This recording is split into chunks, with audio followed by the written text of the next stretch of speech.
21 bölüm. Andan кийин Ыйса Тиберия көлүнүн жээгинде шакирттерине дагы бир жолу көрүндү. Бул мындайча болду. Шимон Петр, Томас Эгис, Галилеянын Кана шаарынан болгон Натанаэль, Зебедейдин уулдары жана дагы эки шакирт чогуу жүрүшкөн эле.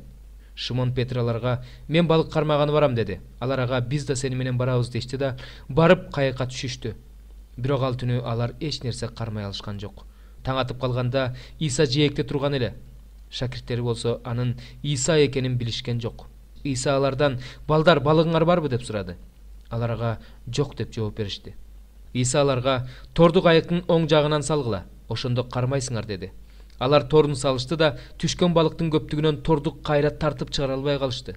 Ошондо Ыйсанын сүйгөн шакирти Петрге: "Бул теңирибиз" деди. Шимон Петр анын теңир экенин укканда кийимин кие калып, анткени ал жылаңач эле, сууга секирди.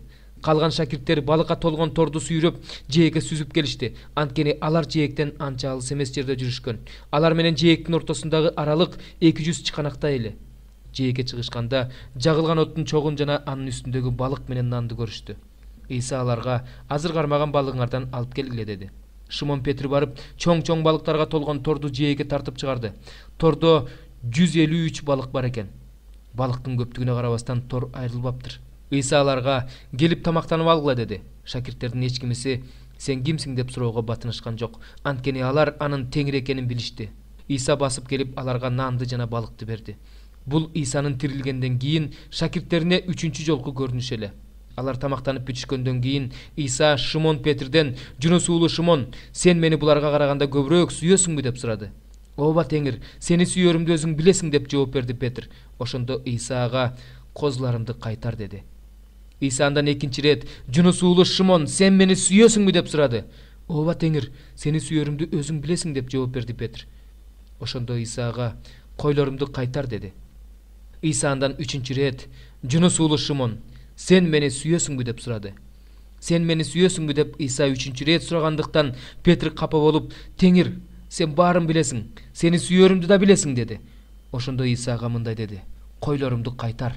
Чындыкты, сага чындыкты айтып коеюн. Сен жаш кезиңде белиңди өзүң бууп, каалаган жагыңа барчусуң. Карыганыңда колуңду сунуп бересиң. Сени башка бирөө байлайт да каалабаган жагыңа алып барат." Ыйса бул сөздөрдү Петр өз өлүмү менен Кудайды даңктаарын билдирүү үчүн айтты. Ушул сөздү айткандан кийин ал ага: "Менин артымдан ээрчи" деди. Петр артын карап, Ыйса сүйгөн шакирттин ээрчип келе жатканын көрдү. Ал кечки тамак убагында Ыйсанын төшүнө башын коюп: "Теңир сага чыккынчылык кыла турган ким?" деп сураган шакирт эле. Петр ошол шакиртти көргөндө: "Теңир, ал эми булчу" деди. Ыйса ага: "Кааласам мен келгенге чейин ал тирүү болот. Сенин ишиң эмне? Мени ээрчи" деди. Ошондон кийин бир туугандар арасында бул шакирт өлбөйт деген сөз тарап кетти. Бирок Ыйса Петрге аны өлбөйт деп эмес, "Кааласам мен келгенче ал ушул жерде болот. Аны менен сенин ишиң эмне?" деп айткан эле. Ушулардын баарын ошол шакирт жазып алып, күбөлөндүрүп жатат. Биз анын күбөлөндүрүүсү чындык экенин билебиз.